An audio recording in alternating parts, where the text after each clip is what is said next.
Everyone welcome to my channel. आज आम discussion करवा डीएससी पेपर 2 रो development process and social movement in contemporary India. ए paper रो unit 2 industrial development and its impact on organised and unorganised labour. Unit 1 सरी जाइए। ए welfare state development and the role of planning commission सरी जाइए। तापरे development in the era of LPG एवं reforms. तो यही यूनिट 1 सरी जाइए। जो मैंने देखा चाहो प्लेलिस्ट चेक कर नियो। आज देखा आम यूनिट 2 रो प्रथम चैप्टर। तो ये जो चैप्टर तुम जानी यूनिट वाइज लॉन्ग क्वेश्चन पड़ी थाए। तो आम यही यूनिट रो यही चैप्टर गुड़ाक आम लॉन्ग क्वेश्चन अटेंड करवा एवं एथिरू industrial development and its impact on organised and unorganised labour. यही चैप्टर केवल 3 मार्क 2 मार्क पड़ी थाए। लॉन्ग क्वेश्चन पड़ी न थाए एते जहाँकि एते इम्पोर्टेंट भी न थाए। तो आम आज यहाँ देखा। तो आसतु स्टार्ट करवा। चैनल रे नुआ थिले चैनल सहित जड़ित हो जाओ। चैनल को सब्सक्राइब करदेव। चैप्टर है industrial development and its impact on organised and unorganised labour. देखा तुम प्रथमे देख इंडस्ट्रियल डेवलपमेंट केबे हितिला। आमे प्रीवियस चैप्टर डिस्कसन कर सारी 1991 पर सबू जो गवर्नमेंट रो जो इंडस्ट्री गुड़ाक थिला सबू प्राइवेटाइजेशन करा एवं केवल किछिटी सेक्टर को केवल गवर्नमेंट अधीन रे रखा जाइतिला। जेमिति कि रेलवे है से परी भाव में आम डिस्कसन कर सारी। जो मैंने एलपीजी लिबरालाइजेशन प्राइवेटाइजेशन ग्लोबलाइजेशन देखी ना हो से चैप्टर डिस्कसन देखी नेब।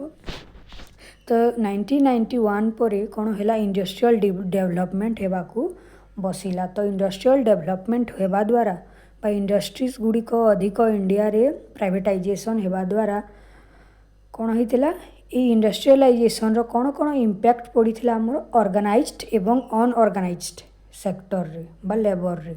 ऑर्गेनाइज्ड एवं अनऑर्गेनाइज्ड कहले आम देखा गोटे गोटे 3 मार्क रे important. Organise what is organised sector and what is unorganised sector. Long question रे तमे माने जदी ए चैप्टर प्रिपेयर हेबाकू चाहो ताले प्रिपेयर हे पारिबो। एथिरु लॉन्ग क्वेश्चन पडुछि दुईटी।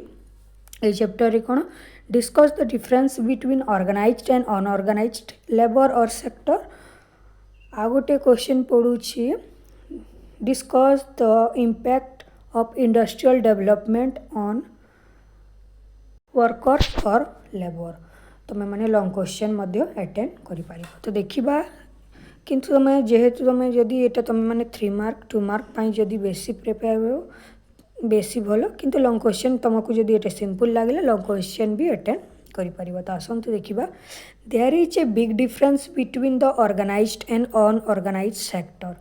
The organised sector is made up of business that follow government guidelines and regulations.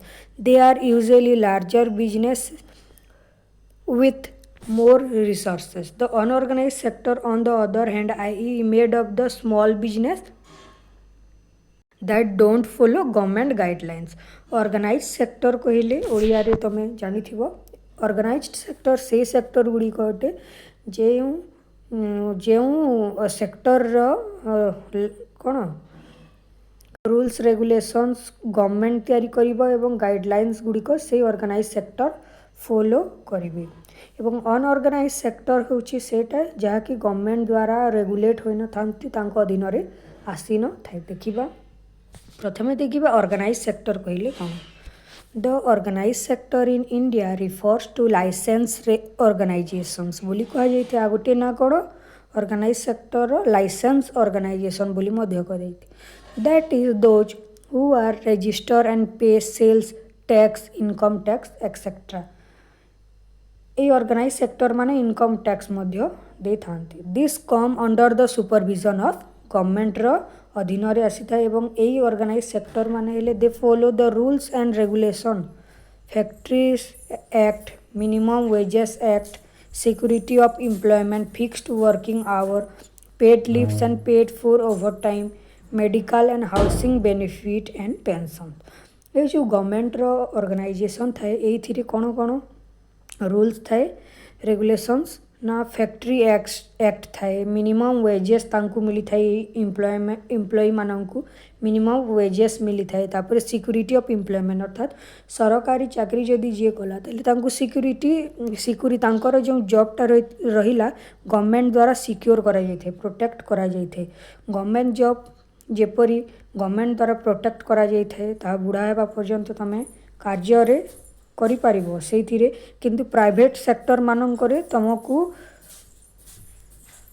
तुमर कार्य शेष मध्य हो पारे जदि अन्य जो लोक किंबा अन्य जन एम्प्लॉय से आसीजिबे एवं फिक्स्ड वर्किंग आवर थाए ऑर्गेनाइज सेक्टर गवर्नमेंट जॉब मानंकरे फिक्स्ड वर्किंग आवर थाए तापर पेड लीव्स मध्य तमे जदि लीव छुट्टी रे था ताले एथिरे गवर्नमेंट जॉब मानंकरे पैसा सेतिकी ही थिबो किंतु प्राइवेट जॉब्स मानंकरे टंका कौन रिड्यूस होता है तुम जदि छुट्टी रे थाओ एवं पेड फॉर ओवरटाइम कार्य कले अधिक टंका मिली था किंतु प्राइवेट जॉब मानंकरे ओवरटाइम कले मध्य टंका एते मिली न थाए कम टंका मिली था मेडिकल फैसिलिटीज मध्य ए गवर्नमेंट जॉब रे मिली थे तापर पेंशन मिली थाए हाउसिंग बेनिफिट गवर्नमेंट जॉब कले हाउस मिली थाए रहिबा पाए तापर देखिए अनऑर्गेनाइज्ड सेक्टर ओडिया रे टिके प्रॉब्लम हेले देखि हेबो किंतु गुटे गुटे वर्ड रा मो ओडिया जानिनी अनऑर्गेनाइज्ड सेक्टर कहिले से sector known as own account enterprises it private refers to all licensed self employed और अनरजिस्टर्ड इकोनॉमिक एक्टिविटी ये कौन सी लाइसेंस न थाए एटा प्राइवेटली एटा बिजनेस तमें माने कहीपार ये जो आम देखिले ये ऑर्गेनाइज सेक्टर क्यों क्यों आसीबो रेलवे चाकरी हैला तापरे स्कूल्स कॉलेज ये गवर्नमेंट अधीन जहाँ जहाँ आसी थाए एटा होची ऑर्गेनाइज्ड सेक्टर तापरे देखिबा अनऑर्गेनाइज सेक्टर होची बिजनेस जेपरी गोटे दुकान रे ओवरटाइम कले कौन टंका मिलिबो जेते धार्य थिबो सेते ही मिलिबो किंतु पेड लीव्स मध्य मिली न थाए कौन से पेंशन मिली न थाए रूल्स एंड रेगुलेशंस गवर्नमेंट द्वारा तैयारी करा जाई न थाए यार एम्प्लॉय माने याकू फॉलो करिवे नाही कौन सी रूल्स न थाए गवर्नमेंट अंडर रे कार्य करी न थाए there is no job security एथिरे जॉब रो कौन सी सिक्योरिटी नहीं आउ जने जदि आसिला ताहेले प्रथम टिकू काढ़ी दिया जाई पारे it were low paid jobs एथिरे सैलरी कम मिली था no paid leaves and not paid for overtime here working hour are not fixed working hour fixed न था केते बेले जदि अधिक ग्राहक जदि आसीगले ताहेले तमे माने रातिर 10 पर्यंत रहिबे केते बेले न आसिले संध्यार 6 पर्यंत रहिबे तो एटा हला अनऑर्गेनाइज्ड सेक्टर मान no other benefit and landless labour एटा थ्री लॉन्ग क्वेश्चन गोटे पढ़ुछि discuss how industrialisation has affected workers in India तमें माने एथिर लॉन्ग क्वेश्चन मध्य अटेंड करि परिबो India was a agri dependent country but due to 1991 new economic policy industries were more power तापरे इंडस्ट्रीज माने अधिक पावरफुल हो गले इंडस्ट्रीज माने अधिक हेबाकू बसिला तापरे गवर्नमेंट जो इंडस्ट्रीज माने सब प्राइवेट करा जाइथिला तापरे industries were more power they do trade business without any licence tariff and tax companies invest their money openly without any restriction but due to heavy industrialization it affect the labor of the country that's are industrialisation द्वारा कौन कौन effect पड़ी workers उपरे देखिबा प्रथम है unemployment अधिक रु अधिक इंडस्ट्रीज माने कार्य करने द्वारा सबु कार्य मेसीन द्वारा हेबा द्वारा लोक माने छटई फेस कले छटई अनएम्प्लॉयमेंट फेस कले से माने बेकारी रहिले एवं कार्य तांकु कम मिला जेहेतु यह इंडस्ट्रीज माने मेसीन द्वारा अधिक उत्पादन कले तापरे अनएम्प्लॉयमेंट रहिबा द्वारा कौन हेबो पॉवर्टी गरीबी बढ़ीगला तापर कौन है इनइक्वालिटी तापर रिच एंड पुअर अधिक इंडस्ट्रियल मालिक माने अधिक धनी हेले एवं जे माने वर्कर्स माने गरीब हेले तांकू एक्सप्लोइटेशन करागला शोषण करागला कम पे करागला तांकू कम टंका दिगला तापर reduce the demand of workers मानकर डिमांड कमी बसिला एवं मेसीन द्वारा सबू जिनिस प्रोडक्टिविटी बढ़ी गला। तो यहाँ थिला industrial development and its impact on organised and unorganised labour उपरे किपरि भाबरे एटा प्रभाव पकाई थाए। इंडस्ट्रियल डेवलपमेंट किपरि भाबरे ऑर्गेनाइज सेक्टर अनऑर्गेनाइज्ड लेबर उपरे प्रभाव पकेला देखिल समस्ते एवं यहाँ द्वारा कौन कौन तमें यही चैप्टर को जाओ ना मु सिलेक्टेड क्वेश्चन दे देइछि।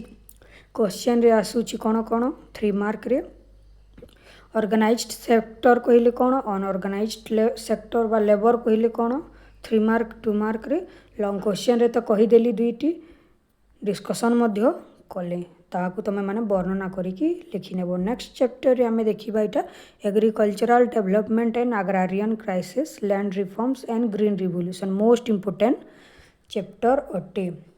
तो वीडियो भल लगी वीडियो को लाइक करो एवं सांग मानकु मध्य शेयर करिदेबो। Thank you.